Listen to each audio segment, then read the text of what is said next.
Practical 26 TS Grewal. ठीक है, chapter हमारा चल रहा है रिटायरमेंट ऑफ अ पार्टनर। तो इस क्वेश्चन को जल्दी से पढ़ लेते हैं। इसमें लिखा हुआ है फुल सेल्फ। इसका मतलब ये है कि ये क्वेश्चन आपको घर से अपने आप करना है। ठीक है, मुझे इसमें कुछ भी नहीं समझाना, खुद से करना। 26 टीएस ग्रेवाल, फोटो आपके ग्रुप में भेज दी है मैंने, कर लीजिएगा। कोई डाउट है तो आप मुझसे डिस्कस कर सकते हैं, पॉज कर बेटा इसको ये यूज। देखिए गाइस, नेक्स्ट एग्जांपल है हमारा, अब रेडी है ना वीडियो। नेक्स्ट एग्जांपल है हमारा एग्जांपल 34 डीके। ठीक है, तो एग्जांपल 34 डीके में देख लेते हैं क्या है बेटा। एग्जांपल 34 डीके फुल लिखा हुआ है, यानी कि घर जाके आपको इसको कॉपी में पूरा करना है। लेकिन जो लाइन अंडरलाइन की हुई है वो मैं बता देता हूं। इसके अंदर कुछ अंडरलाइन पार्ट है क्या बेटा? कोई पार्ट अंडरलाइन नहीं हुआ है इसके अंदर। तो एक बार देख लेते हैं जल्दी से, शायद कोई पॉइंट हो जो मिसिंग हो गया हो गलती से, कई बार ऐसा हो जाता है। देखिए इसमें क्या कह रहा है, दो पार्टनर है ए और बी, है ना, और उनके रेशियो दिए हुए हैं। और इसमें वही चीज है कि 1/6 पार्ट आपको रिजर्व के लिए रखना है। ठीक है, बैलेंस शीट दी हुई है, बैलेंस शीट के अंदर कोई भी चीज ज्यादा इंपॉर्टेंट नहीं है, मतलब एबनॉर्मल नहीं है, सारी चीजें कॉमन है। गुडविल का भी सिंपल है, पेटेंट और प्लांट के बारे में भी सिंपल है, पीवीडी के बारे में भी सिंपल है, इंफॉर्मेशन इंश्योरेंस प्रीमियम का भी सिंपल है, इन्वेस्टमेंट का रिवैल्यूएशन दिया हुआ है और उसमें से आधे पार्टनर ने ले लिए हैं। ये चीज हम आपको पहले ही बता चुके हैं। कोई पार्टनर ले लेता है तो पहले तो इन्वेस्टमेंट को रिवैल्यूड करने की एंट्री करेंगे और उसके बाद उसको टेकन ओवर करने की एंट्री करेंगे। ठीक है, इसके बाद वर्कमैन कंपनसेशन क्लेम दिया हुआ है, वो कह रहा है we was paid in full. जो बी है, जो पार्टनर रिटायर हो रहा है, उसको पूरा पेमेंट कर रहे हैं, तो उसकी एंट्री आप जानते हो, B is capital account debit to cash bank. ठीक है, ए बोरोड, अच्छा इसके अंदर यही वाली लाइन थी बेटा, मैं अंडरलाइन करना भूल गया था। इसके अंदर ये लास्ट लाइन है जो हमें समझानी है। B was paid off in full, यानी आपको बी का जो पेमेंट करना है वो फुल पेमेंट करना है। ठीक है, उसके लिए इसने आगे बोला है ए बोरोड।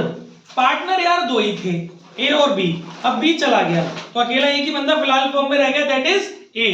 तो A borrowed the necessary money from the bank on the security of plant and stock to pay off B। यानी आप मालूम है इस क्वेश्चन में मेन चीज क्या है, छोटी छोटी बातें कभी कभी समझ में नहीं आती हैं। इसमें ये हो रहा है बच्चों कि जब आप पेमेंट करने जाओगे ना बी को, क्योंकि ये तो कंफर्म है कि बी को पेमेंट करना है, लेकिन आपके पास पैसे नहीं होंगे प्रॉपर, तो जो भी डेफिशिएंसी आ रही होगी, अब वो आपको कैसे पता चलेगी बी की डेफिशिएंसी? एक काम करना, ऐसे समझ सकते हो कि पहले आप बी को पेमेंट कर देना, बी का जो भी हिसाब किताब बने वो बी का पेमेंट कर देना। और जब आप बैंक अकाउंट बनाओ तो बैंक अकाउंट में डेफिनेटली आपका जो है डेबिट बैलेंस एक्सीड नहीं करेगा, क्रेडिट बैलेंस एक्सीड करेगा डेबिट साइड को। अक्सर क्या होता है, आप जब बैंक अकाउंट बनाते हो डेबिट साइड का टोटल ज्यादा आता है, क्रेडिट साइड का टोटल कम आता है, तो आप बाय बैलेंस शीट लिख देते हो और उसको आप असेट्स में दिखा देते हो। लेकिन इस बार क्या होगा, जब आप बी को पेमेंट कर दोगे तो आपका क्रेडिट साइड का टोटल ज्यादा आ रहा होगा और डेबिट साइड का टोटल कम आ रहा होगा। इसका मतलब आपके बैंक अकाउंट में शॉर्टेज है, तो उसके लिए आपको बैंक से ओवरड्राफ्ट लेना है। यह लिखा हुआ है ना कि बैंक से हमने क्या किया है, ओवरड्राफ्ट लिया है, लोन लिया है बैंक से, तो आप उसकी एंट्री कर लेना, bank account debit to bank overdraft. ठीक है, तो उसको आप बैंक अकाउंट में मेंशन कर देना और फिर बैलेंस शीट में उसको कैरी फॉरवर्ड कर लेना। ए ने लिया है, लेकिन ये नहीं है कि आप उसके अंदर एज लोन डाल दो, ए का लोन कुछ नहीं है भाई, ए तो एक इकलौता पार्टनर रह गया, वो बताया ए ही तो करेगा काम, और कौन करेगा जब बी तो चला गया फर्म छोड़ के। तो जो ए रह गया उसने बैंक से अपने प्लांट को गिरवी रख करके उसकी सिक्योरिटी पे लोन लिया है, तो गिरवी रखने की, कोलैटरल करने की कोई एंट्री नहीं होनी है, सिर्फ आपको लोन लेने की एंट्री करनी है। और वो आपको अमाउंट कहां से पता चलेगा कि कितना लोन लिया है, उसके लिए आपको बैंक अकाउंट बनाना पड़ेगा। लेकिन वो बैंक अकाउंट आप जब बनाना, जब आप पहले पेमेंट कर लो उसको, आउटगोइंग पार्टनर को, बी को पेमेंट करने के बाद एक्चुअल आपको डेफिशिएंसी पता चलेगी अपनी बैंक में। जो भी डेफिशिएंसी आए वो आप लोन लेने की एंट्री कर लेना। ठीक है सब, बैंक ओवरड्राफ्ट क्या बैंक लोन बोल देना, बैंक ओवरड्राफ्ट तो उसने लिखा नहीं क्वेश्चन के अंदर, बैंक लोन वर्ड यूज करना। ओवरड्राफ्ट वर्ड उसने क्वेश्चन में दिया क्या है, इसने बोला ना कि A borrowed the necessary money from the bank. Okay, bank overdraft word use नहीं करना है, क्योंकि बैंक ओवरड्राफ्ट और बैंक लोन में फर्क होता है, जानते हैं ना आप लोग। Bank overdraft short term loan होता है और bank loan long term point of view से हो गया। तो आप अपनी मर्जी से थोड़े ना बैंक ओवरड्राफ्ट ओपन कर लोगे, जब तक क्वेश्चन में मेंशन ना करे। तो आपको यहाँ पर बैंक लोन वर्ड यूज करना पड़ेगा, क्योंकि वहां क्वेश्चन में बोला नहीं उसने बैंक ओवरड्राफ्ट के बारे में। ठीक है, तो एक तरीके से लॉन्ग टर्म लोन टाइप का ही हो गया। तो आप नॉर्मल एंट्री करेंगे bank account debit to bank loan. Clear है, सारी बातें समझ में आ गई। और फिर ये बैंक लोन कहां जाएगा, बैलेंस शीट में, लायबिलिटीज में। और अब आपका बैंक अकाउंट का बैलेंस नहीं बचेगा, अब जबरदस्ती बैलेंस बचा के बैंक में मत डाल देना असेट्स में, क्योंकि वो जो डिफरेंस था वो यहाँ पे बैंक लोन के नाम से दिखा लिया। Okay, pause. देखिए बच्चों, अगला क्वेश्चन है हमारा एग्जाम्पल 37 डी के, ठीक है। इसमें भी लिखा हुआ है पार्ट, यानी कि ये क्वेश्चन आपको पूरा नहीं करना, कुछ पार्ट आपको करने हैं जो अंडरलाइन किए गए हैं। गाइस ध्यान से फोकस करेंगे, इसके अंदर A B C 3 partner old partners हैं, ठीक है। इसमें जो मिडिल पार्टनर है बी, वो रिटायर हो रहा है।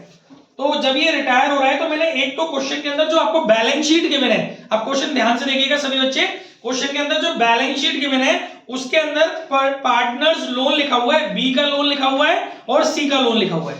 मेरी बात समझ में आ रही है? बी ने फर्म को लोन दे रखा है और सी ने भी फर्म को लोन दे रखा है। देखिए अभी लोन दे रखा है, ठीक है, इट्स ओके, ये एक अलग कॉन्सेप्ट है, अभी इसको माइंड में रखते हैं, पहले आगे का पूरा क्वेश्चन तो पढ़ ले। तो अभी मैंने बस आपको इंडिकेट किया है कि ऑलरेडी बी ने फर्म को लोन दिया हुआ है और सी ने भी फर्म को लोन दिया हुआ है, पर्टिकुलर अमाउंट दिए हुए हैं, और बी फर्म से रिटायर कर रहा है। आगे बढ़ते हैं क्या कह रहा है क्वेश्चन में, ठीक है। अंडरलाइन पार्ट पढ़ना है बस, वही अपनी कॉपी में जाकर के उसके रिगार्डिंग जनरल एंट्री और उसको कहां बुक ऑफ अकाउंट्स में ट्रीट करना है वो सब आपको तरीके से लिखना है, क्योंकि फिर आप बाद में जब आप अपना मार्च में रिवीजन लगाओ तो सॉल्यूशन आपके पास प्रॉपर तरीके से हो, इसीलिए अभी मेंटेन कर लेना। कुछ बच्चे हो सकता है मार्च में वापस भी रिवीजन लगाएं अपने अपने स्तर से, तो आप इसीलिए आपको बताया जा रहा है कि जो जो चीजें अंडरलाइन की जा रही हैं आप उसको प्रॉपर तरीके से कॉपी में लिख लेना कि इसकी जनरल एंट्री ये है, अगर जरूरत है तो उसकी एंट्री करने की, और इसको इस जगह पर ट्रीट करेंगे, इस अकाउंट में शो करेंगे ऐसे, ताकि आप बाद में रिवीजन में दिक्कत ना करें, ठीक है। ये मेरी तरफ से फाइनल रिवीजन है, इसके बाद सीधे अपना सैंपल पेपर और टेस्ट सीरीज शुरू होगी। अब आपको खुद की कर रहा होगा रिवीजन जिसका जो रह जाएगा। अच्छा, इसमें एक पॉइंट और है बेटा, प्रॉफिट एंड लॉस अकाउंट, ये आपको असेट्स में दिख रहा है, तो ये चीज आप जानते ही हो, ओल्ड पार्टनर्स में ओल्ड रेशियो में डिस्ट्रीब्यूट हो जाती है, एक एक्यूमुलेटेड लॉस है, ठीक है। आगे बढ़ते हैं। इसके अलावा और हमने किस जगह पर अंडरलाइन किया है? हमने कहीं अंडरलाइन नहीं किया। मालूम है ये अंडरलाइन किया क्यों है, वो आपको समझाना है मुझे। एक बात आपको ध्यान रखनी है, शायद हमने कल की वीडियोस में ये चीज कवर नहीं की है कि अगर कोई इंफॉर्मेशन ना हो तो विदाउट एनी इंफॉर्मेशन, बच्चों इधर फोकस करो बच्चों, कहां ध्यान है आपका, क्या हुआ, चल रही है ना बेटा।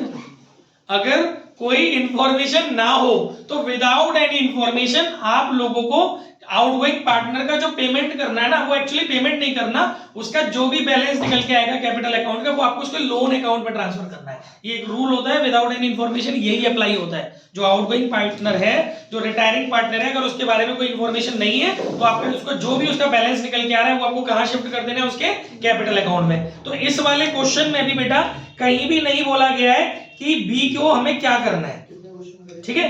तो इस क्वेश्चन में बी के बारे में कोई डिटेल नहीं है, तो मालूम है आप क्या करेंगे, आप प्रॉपर बी का कैपिटल अकाउंट बनाएंगे, बी का कैपिटल अकाउंट बनाने के बाद बी का बैलेंस निकालेंगे और इस बैलेंस को बैलेंस शीट में बी के ओल्ड लोन में जोड़ देंगे, क्योंकि बी ने ऑलरेडी फर्म को लोन दिया हुआ था, कितने रुपए का, 1,80,000 का, और अब जो बी का लोन निकल के आ रहा है, मतलब बी का जो कैपिटल अकाउंट आ रहा है बैलेंस, उसको आप बी के लोन में ट्रांसफर करेंगे तो वो है 4,94,000, 4,94,000। तो एंट्री तो आप जानते हो, 20 कैपिटल अकाउंट डेबिट तो 20 लोन 4,94,000, और फिर अब आपका जो बैलेंस शीट में लोन जाएगा वो 4,94,000 प्लस 1,80,000 जाएगा। आई होप समझ में आ गया होगा।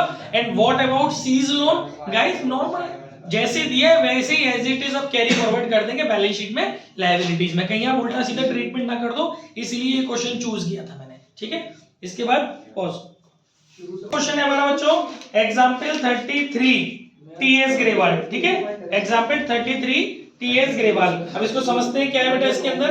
इसमें बोल रहा है, देखिए इसमें भी लिखा हुआ है पार्ट, यानी कि आपको सिलेक्टेड पार्ट करना है। इसमें अनीता, गौरव और सोनू 3 पार्टनर है। बैलेंस शीट आपको क्वेश्चन के अंदर दी हुई है। 5th पॉइंट पे फोकस करते हैं इसके। 1 lakh rupees was paid immediately by cheque to Anita out of the amount due. पहले आप उसका पूरा प्रॉपर कैपिटल अकाउंट बनाएंगे अनीता का, है ना, फिर उसका जो भी ड्यू अमाउंट है वो आप फाइंड आउट करेंगे। उसमें से 1 लाख रुपीज आपने तुरंत दे दिया अनीता को, and the balance was to be transferred to her loan account which was to be paid in 2 annual equal installment along with interest 10% per annum। जो भी अनीता का बैलेंस बन रहा है उसमें से 1 लाख रुपीस आप तुरंत उसको दे दीजिए और उसके बाद जो बचेगा वो उसको लोन अकाउंट में शिफ्ट कर दीजिए और फिर इस लोन अकाउंट में जो अमाउंट रीपे करना है हमको 2 एनुअल इंस्टॉलमेंट में करना है और उसके अंदर हमें इंटरेस्ट भी पे करनी होगी 10% पर एनम की। अभी हम ये देख लेते हैं कि हमारे क्वेश्चन में पूछा क्या है। इस क्वेश्चन में रिवैल्यूएशन अकाउंट पूछा है, पार्टनर कैपिटल अकाउंट पूछा है, बैलेंस शीट पूछी है। यानी कि कहीं भी बच्चों कहीं भी उसने आपसे लोन अकाउंट नहीं पूछा।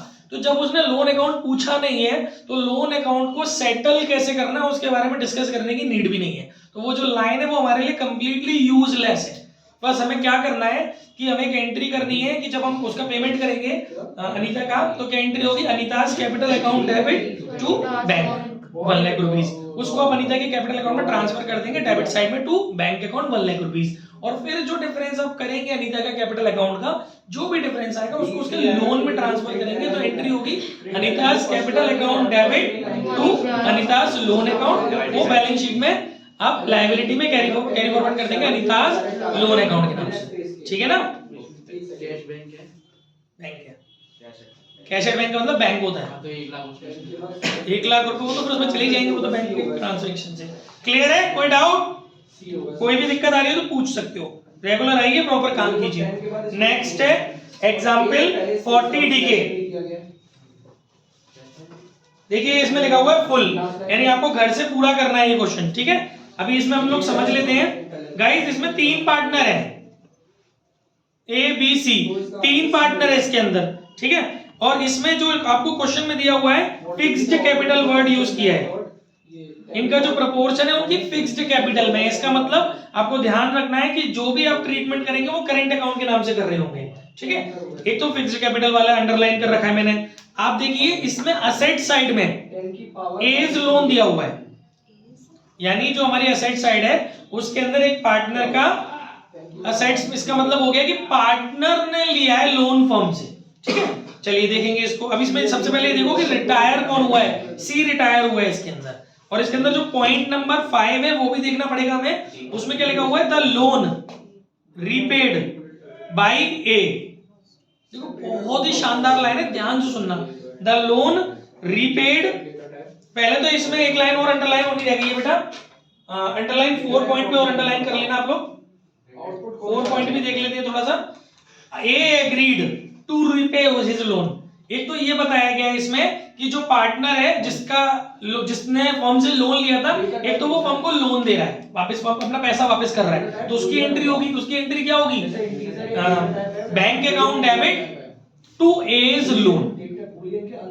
ये अपना लोन खत्म कर रहा है, bank account debit to A's loan. ठीक है, अब नई बैलेंस शीट में ए का लोन कैरी फॉरवर्ड नहीं होगा। ठीक है, बैंक अकाउंट में ट्रांसफर हो जाएगा। बात समझ में आ गई। अब आगे क्या बोला है उसने, the loan repaid by A, the loan repaid by A was to be utilised to pay सी।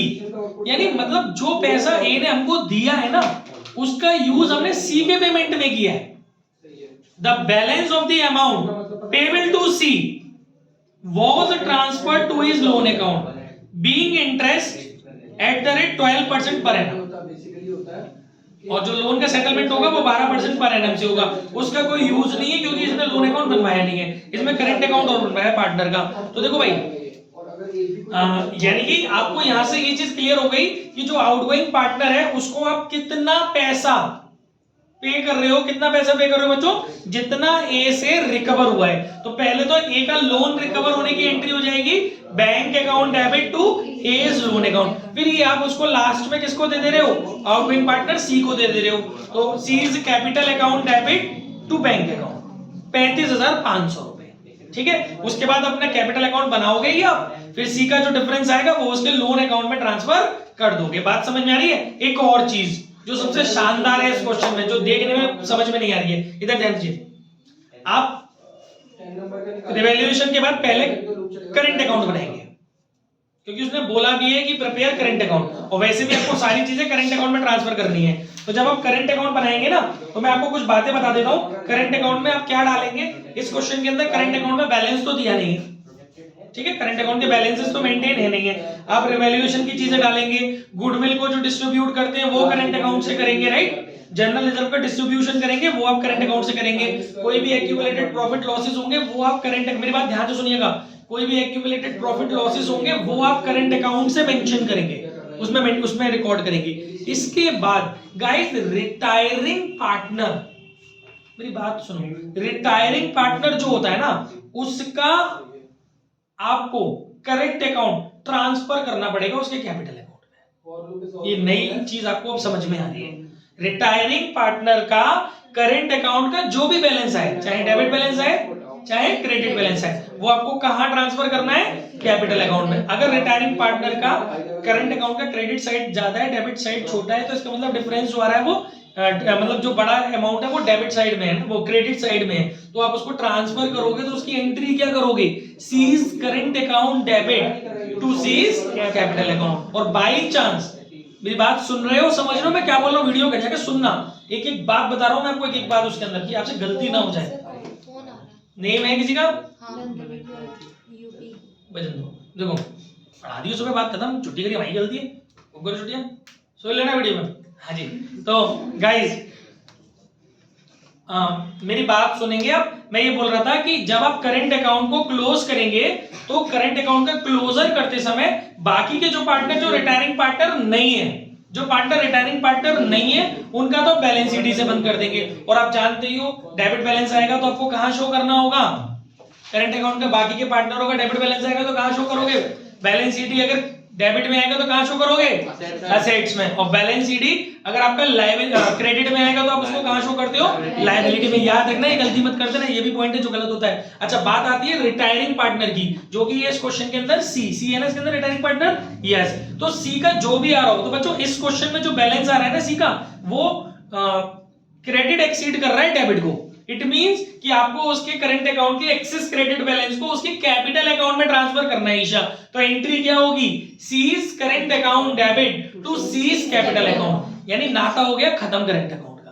अब आप इस चीज को ट्रांसफर करके ले आएंगे कैपिटल अकाउंट में, तो ये कैपिटल अकाउंट में कहां पोस्ट हो जाएगा, क्रेडिट साइड में, बाई सीज करंट अकाउंट। इसके बाद जो उसने बोला था ना कि ए का लोन से जो पैसा आया है वो हमने सी को दिया है पार्ट पेमेंट में, गाइस वो चीज कभी भी करंट अकाउंट में नहीं होती, क्योंकि payment of outgoing partner will be adjusted through his capital account या will be recorded in his capital account, not in his current account. ये याद रखना आप लोग, करंट अकाउंट में कभी भी ट्रांसफर नहीं करते हैं उसके पेमेंट को, कभी भी उसके पेमेंट करके नहीं दिखाते हैं, कैपिटल अकाउंट के अंदर ही आपको उसका पेमेंट करना है। सिर्फ यही वजह है कि करंट अकाउंट के बैलेंस को आप कैरी फॉरवर्ड करके ले आए हो कैपिटल अकाउंट में, यहां सेटलमेंट करोगे, उसका जो सेटलमेंट होगा वो कैपिटल अकाउंट से होगा। अब आप उसमें से उसको पैसे दे रहे हो तो उसका कैपिटल डिक्रीज कर दो, एंट्री मैंने आपको बताई दी। अब जो बचेगा उसका बैलेंस वो उसके काय में ट्रांसफर कर दो, लोन में, ठीक है। और इसका करंट अकाउंट का कोई नाता नहीं है बैलेंस शीट से, सी का, ए और बी का है, वो आप देख लेंगे बैलेंसेस के अकॉर्डिंग। आई होप समझ में आ गया होगा। घर जाके इस क्वेश्चन को करना, और इसमें अगर पार्ट लिखा हो तो इसकी पोजीशन सेट करना, फुल लिखा हो, फुली लिखा है तो पूरा क्वेश्चन करना, तब आएगा समझ में। नेक्स्ट इलिस्ट्रेशन यानी एग्जांपल 30 टीएस ग्रेवल। देखिए गाइस, अब हम थोड़ा सा लोन के बारे में समझ लेते हैं। Banwari, Girdhar and Murari are partner in a firm sharing profit and losses in the ratio 4:5:6। तीनों पार्टनर का रेशियो 4:5:6 से आगे बोल रहे हैं ऑन 31 मार्च 2014 गिरधारी रिटायर्ड, ठीक है। देखिए डेट भी मेंशन, डेट भी थोड़ा मायने रखती है। वो बंदा रिटायर कब हुआ है, क्लोजिंग डेट में 31 मार्च 2014 को Girdhari retired. On that debt capital of Banwari, Girdhari and Murari before the necessary adjustment stood rupees 2 lakh, 1 lakh और 50,000 रिस्पेक्टिवली। मतलब इनकी कैपिटल में से भी किसी भी प्रकार का कोई एडजस्टमेंट नहीं हुआ है, स्टिल इन तीनों पार्टनर्स की कैपिटल हमें दी हुई है, ठीक है। ऑन गिरधारीज रिटायरमेंट, जब गिरधारी रिटायर हुआ है तो goodwill of the firm was valued 1,14,000, यानी कि अभी एक तो गुडविल का एडजस्टमेंट होना बाकी है तीनों की कैपिटल में से। Revaluation of assets and reassessment of liability resulted in a profit.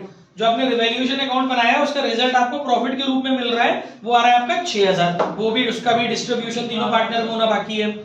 General reserve in the book of the firm of rupees 30,000, general reserve हमारे पास कितने रुपए का है, 30,000 रुपए का, उसका डिस्ट्रीब्यूशन होना भी बाकी है। The amount payable to Girdhari was transferred to his loan account. यानी बच्चों इसका मतलब ये है कि पहले आपको रफ में गिरधारी का, वर्किंग नोट में गिरधारी का, केवल गिरधारी का कैपिटल अकाउंट बनाना पड़ेगा और आई होप आप आराम से बना लोगे। पहले आप कैपिटल अकाउंट में बाय बैलेंस बीडी डालोगे, फिर इसके बाद ये सारी चीजें आप कैलकुलेट करके जो जो गिरधारी से कनेक्टेड है वो आप गिरधारी में ट्रांसफर करके फिर गिरधारी का जो बैलेंस आ रहा है वो आप काय में डाल दोगे, लोन अकाउंट में। ठीक है, इतना कर लोगे तो वो निकल के आएगा बच्चों 1,50,000 और ये सारा नाटक आप कौन सी डेट पे करोगे, 31 मार्च पर 2014। क्लियर हो गया? कैपिटल अकाउंट समझ में आ गया? आपको अमाउंट मिल गया 1,50,000, मैं उसमें से देख रहा हूं, आप घर जाके करेंगे 1,50,000, जिसमें फुल और पार्ट कुछ नहीं लिखा होगा ना, वो पूरा ही करना है। इसका मतलब पार्ट वाले पार्ट पे ही मैं पार्ट लिखूंगा, फिलहाल इसमें तो फुल लिखा है। तो आप बेटा इसका बैलेंस निकाल लेंगे, 1,50,000 आ गया। अब इसके आगे क्या बोल रहा है वो, इसके आगे बोल रहा है कि बनवारी एंड मुरारी एग्रीड, अब जो बचे हुए पार्टनर है वही तो देंगे। Banwari and Murari agreed to pay Girdhari 2 yearly instalment of 75,000 each, मतलब उनको 75,000 रुपए की 2 इंस्टॉलमेंट देंगे। फिक्स है, हम उनको कितनी इंस्टॉलमेंट दे रहे हैं, 75,000 रुपए की instalment, each including interest at the rate 10%। बच्चों सबसे अच्छी बात यह है, थोड़ा सा समझदारी वाली बात दिखानी है कि इसके अंदर आपको अलग से इंटरेस्ट ऐड नहीं करनी है, इस इंस्टॉलमेंट के अंदर इनबिल्ट है इंटरेस्ट, यानी कि जो ये तरीके से इंस्टॉलमेंट अमाउंट है जिसके अंदर प्रिंसिपल प्लस इंटरेस्ट दोनों अमाउंट क्लब्ड है। ठीक है, वो आपका 10% पर एनम है ऑन द आउटस्टैंडिंग बैलेंस। जो भी आउटस्टैंडिंग, ये तो मैंने आपको पढ़ाया था थ्योरी में, आउटस्टैंडिंग बैलेंस पे इंटरेस्ट चार्ज की जाती, प्रोवाइड की जाती है, वो इसमें इन्वॉल्व है। ड्यूरिंग द फर्स्ट 2 ईयर, मतलब हमने उसका अकाउंट कैसे सेटल करना है, पहले 2 साल तक हमको उसके 75,000 रुपए देने हैं इंटरेस्ट इंक्लूड करके।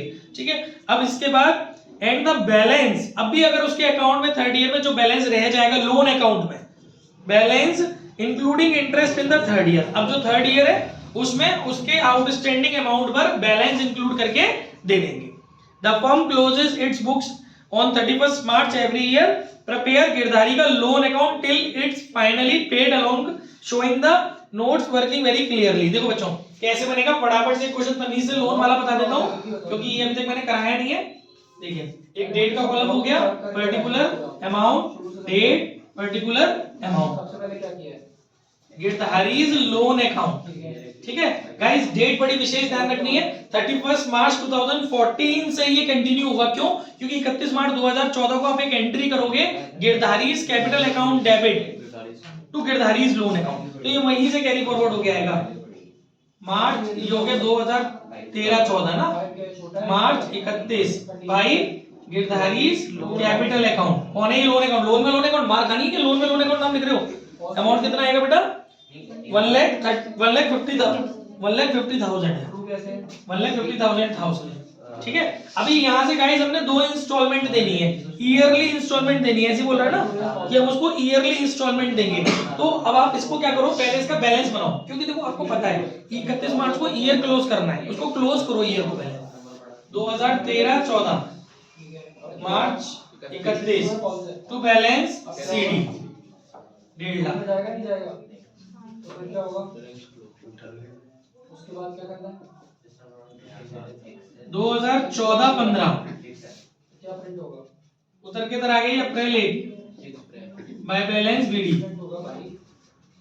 Simple question. ठीक है, फिक्स है, आपको पता है कि 1.5 लाख रुपए पर आउटस्टैंडिंग, बिगिनिंग डेट पर आउटस्टैंडिंग उसके लोन में कितना है, 1.5 लाख है ना, इस पे आप इंटरेस्ट प्रोवाइड कराओगे कितने परसेंट की थी, 10% की। 1.5 लाख का 10% कितना होगा, 15,000। उससे उसके, और ये मैंने आपको एंट्री भी बताई थी कल कि उसके लोन अकाउंट में क्रेडिट हो जाती है इंटरेस्ट, मैंने एंट्री भी आपको बताई थी, interest account debit to partners loan account. अब लोन अकाउंट में ट्रांसफर कर रहे हो तो बाई इंटरेस्ट हो जाएगा, अगर आप घर पे पढ़ रहे होंगे तो आपको सब समझ में आ रहा होगा, बाई इंटरेस्ट अकाउंट।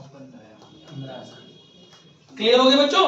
अच्छा, इसके बाद फिर क्या होगा, अब आप इसका पेमेंट करोगे 75,000 का, तो एंट्री होगी पार्टनर्स लोन अकाउंट डेबिट या Girdhari's loan account debit to bank, March 31 को टू बैंक। गलती मत कर देना है कि 75,000 में जोड़ दो, फिक्स है वो अमाउंट 75,000। हाँ, आप ऐसे एलोकेशन कर सकते हो क्योंकि आपको आउटस्टैंडिंग प्रिंसिपल निकालना है नेक्स्ट ईयर के लिए, आउटस्टैंडिंग अमाउंट निकालना लोन का नेक्स्ट ईयर के लिए। तो आप कैसे करोगे, ये 75,000 के अंदर 15,000 रुपए की इंटरेस्ट है, उसने बोला है साफ साफ कि हम इंटरेस्ट देते हुए चल रहे हैं, तो 75,000 जो हमने दिए हैं ना, पहले ये मानेंगे कि 15,000 की उसकी इंटरेस्ट गई होगी, तो उसका लोन में से अमाउंट कितना चला गया, वो ओरिजिनल अमाउंट 60,000। तो आप इसको ऐसे दिखा सकते हो 60,000 प्लस 15,000, और बाकी जो बचेगा वो आप इसका बैलेंस कर दो, टू बैलेंस CD। जो भी इस अकाउंट का बैलेंस बच रहा हो 1,65,000। जिस बच्चे को जो भी डाउट हो साथ साथ पूछना, बच्चों से बैठे मत रहियो। इसमें कितना बचा? 90,000।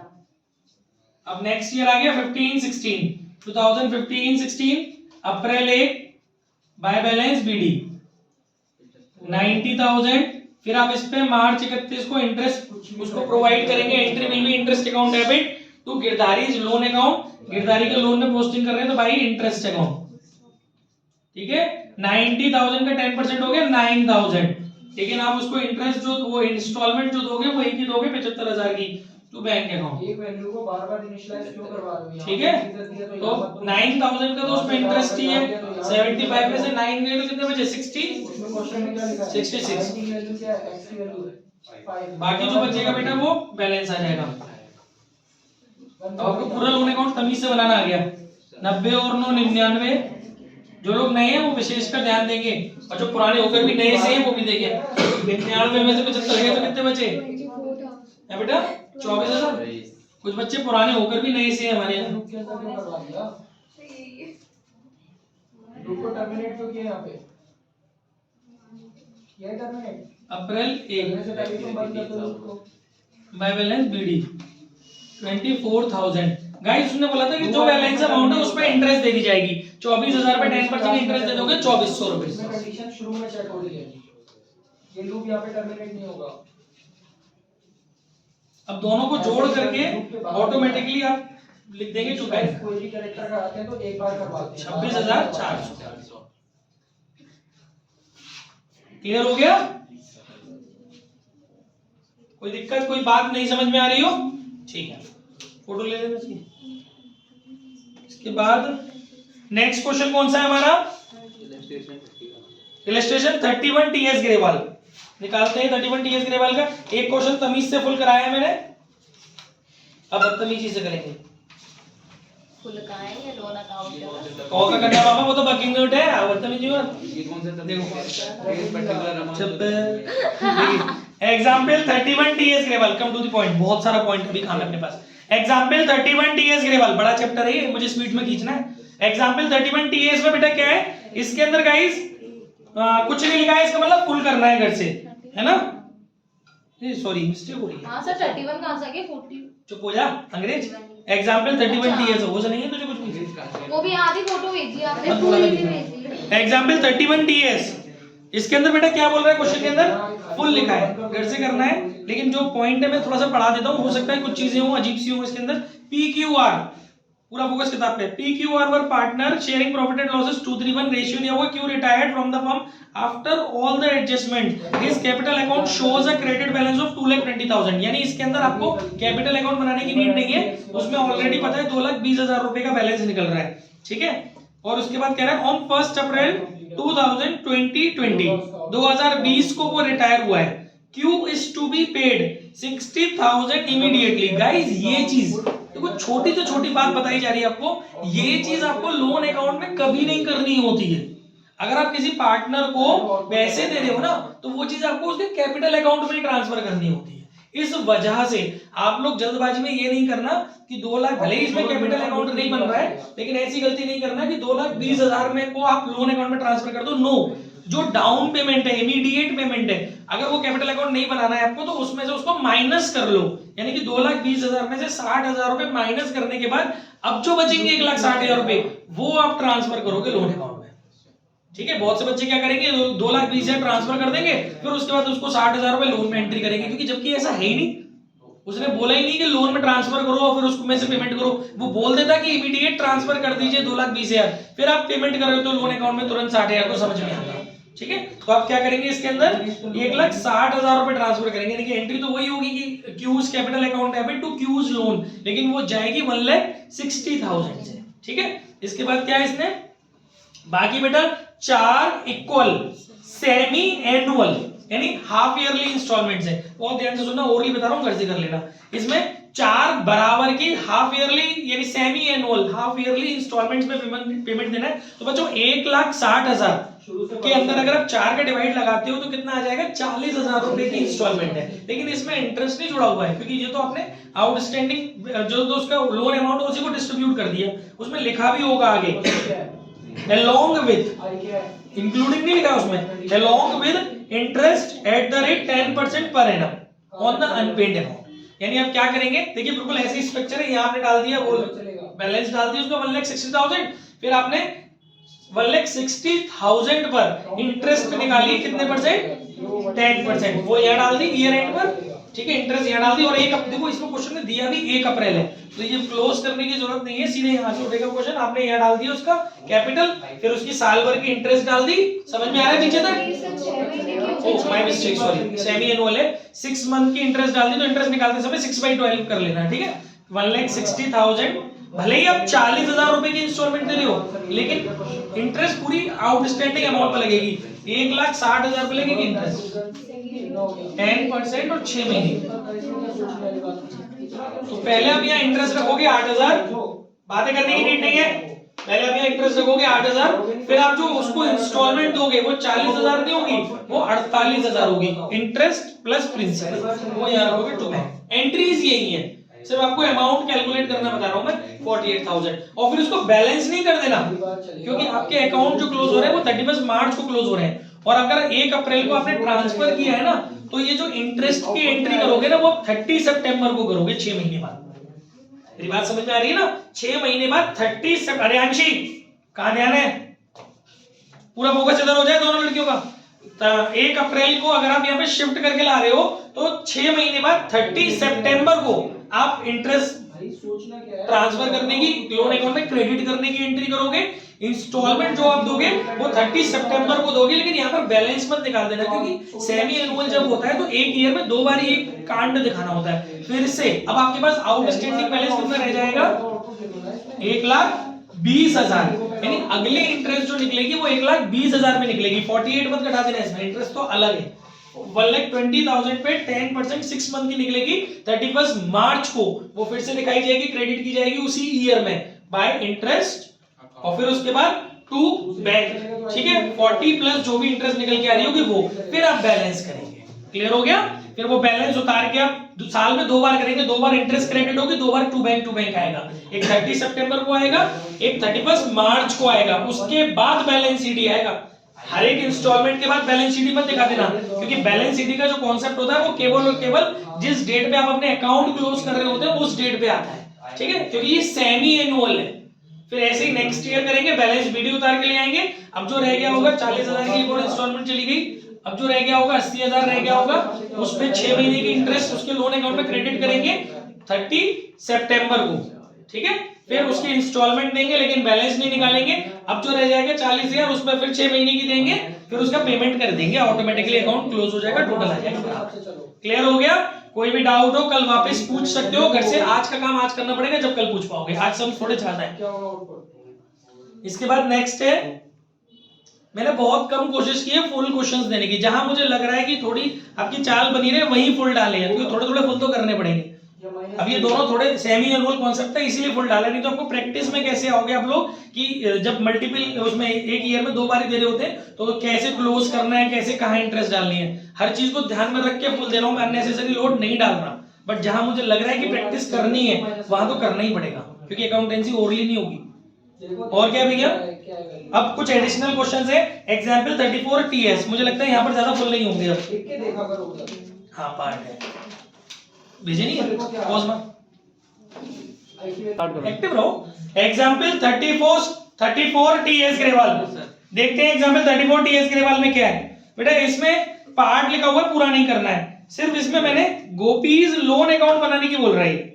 इसका मतलब आपको घर से गोपी का लोन अकाउंट बनाना है, इसके अंदर पूरा क्वेश्चन नहीं करना है, ना रिवैल्यूएशन बनाना है, ना पीएन कैपिटल वगैरह बनाना है। अब इसमें कुछ ना कुछ तो होगा लोन में, इसलिए इससे आपका लोन बनवाया गया है इसमें आपका, तो ठीक है बना लेना इसको घर से, ठीक है, इसमें कुछ नया नहीं है, या बना के देख लेना, समझ लेना बना के एक बार। नेक्स्ट है अगला क्वेश्चन कौन सा है, एग्जांपल 35। एग्जांपल 35 ये भी पार्ट है, पार्ट में क्या कहानी आ रही है इसमें, इसमें बेटा पॉइंट नंबर 6 देखिए, मिल गई फोटो। पॉइंट नंबर 6 देखिए, amount due to Z. Actually इसमें जो पार्टनर है वो XYZ 3 पार्टनर है। Amount due to Z is to be settled on the following basis. अब इसको जो हमें पेमेंट करना है, कैसे करना है, 50% ऑन द रिटायरमेंट। गाइस ये काम करते हैं, पहले सॉल्यूशन में मैं जरा ये देख लेता हूं कि उसका अमाउंट बन कितना रहा है उसका कैपिटल अकाउंट बनाने के बाद। उसका कैपिटल अकाउंट बनाने के बाद जो जेड का अमाउंट निकल करके आ रहा है ना बच्चा, वो आ रहा है, उसका जो अमाउंट बेटा निकल के आ रहा है वो आ रहा है आपका 80,000। ठीक है, आप वो करेंगे घर से तो पता चल जाएगा आपको। 80,000 रुपए का अमाउंट आ रहा है, उसमें ये बोला जा रहा है आपसे कि इस 80,000 में 50% ऑन रिटायरमेंट, 50% ऑन रिटायरमेंट मतलब 50% तो आप उसको तुरंत दे दो। तो उसकी अब एंट्री कर लो, जेड्स capital account debit to bank account 40,000। ठीक है, अब बात रह गई 40, उसी हिसाब से पोस्टिंग कर लेना कैपिटल अकाउंट में। अब रह गई बात बचे हुए 40,000 की। वो कह रहा है 50%। अच्छा, ये सब कांड आप कर कौन सी डेट पे रहे हो, ये आप कर रहे हो बेटा जिस दिन वो रिटायर हुआ 1 अप्रैल 2022 को। जेड 1 अप्रैल 2022 को रिटायर हुआ है, तो आपकी बैलेंस शीट भी जो बनेगी ना, ये नहीं है कि 1 अप्रैल 2022 को, सुनो, ये बैलेंस शीट उस दिन नहीं बनती जिस दिन वो रिटायर हो। तो आप सोचो उस ईयर एंड में बनेगी, नो, जिस दिन वो रिटायर हो रहा है केवल उस दिन की बैलेंस शीट होती है एज एट। तो चाहे वो बीच में रिटायर हो चाहे वो कहीं भी रिटायर हो, तो 1 अप्रैल 2022 को रिटायर हुआ है, तो ये मूर्खता मत दिखा देना कि 31 मार्च 2023 की बैलेंस शीट बना दो। 1 अप्रैल 2022 की ही बैलेंस शीट बनेगी उस दिन की, तो उस दिन तक ही मतलब होगा हमें। तो इसीलिए ये सेकंड लाइन कनेक्ट हो रही है। वो बोल रहा है 50% of the balance with in 1 year. जो 40,000 रह गए, 50% ऑफ द बैलेंस 40,000 रह गया है, उसका भी 50% यानी कि 20,000 वो हम 1 साल बाद देंगे। तो भूल जाओ इसको, इससे कोई मतलब ही नहीं है। इसका मतलब वो जो आप इसे 1 साल बाद दोगे तो वो गया कहां अमाउंट 20,000, वो अभी आपने उसके लोन में ट्रांसफर कर दिया होगा, क्योंकि अभी तो नहीं दे रहे हो ना। और जब आप नहीं देते हो तो आप किस में ट्रांसफर करते हो, लोन में। तो 20,000 की जो एंट्री होगी वो होगी Jades capital account debit to Jades loan account. ठीक है, वो कनेक्ट हो जाएगी कैपिटल अकाउंट में, बैलेंस शीट में। लोन आपको पता ही है कहां जाता है। अब रह गए बचे हुए 20,000, क्योंकि 80 थे 40 ये गए, 20 हो गए, बच्चे 20,000। उसमें क्या बोला है, एंड द बैलेंस यानी कि 20,000 by a bill of exchange without interest eight 3 month. 3 महीने का बिल ऑफ एक्सचेंज आपने उसको दे दिया है, तो आप ड्रॉई है ना, पार्टनरशिप फॉर्म जो है वो ड्रॉई है। तो ड्रॉई जब बिल एक्सेप्ट करता है तो क्या एंट्री करता है आपको पता है ना, जेड्स कैपिटल अकाउंट डेबिट, क्योंकि सेटल करना है ना उसको, जेड्स capital account debit to BP, है ना। हम अपनी स्विच कर रहे हैं ना अपनी लायबिलिटी को, कैपिटल को स्विच कर रहे हैं अपनी करंट लायबिलिटी में।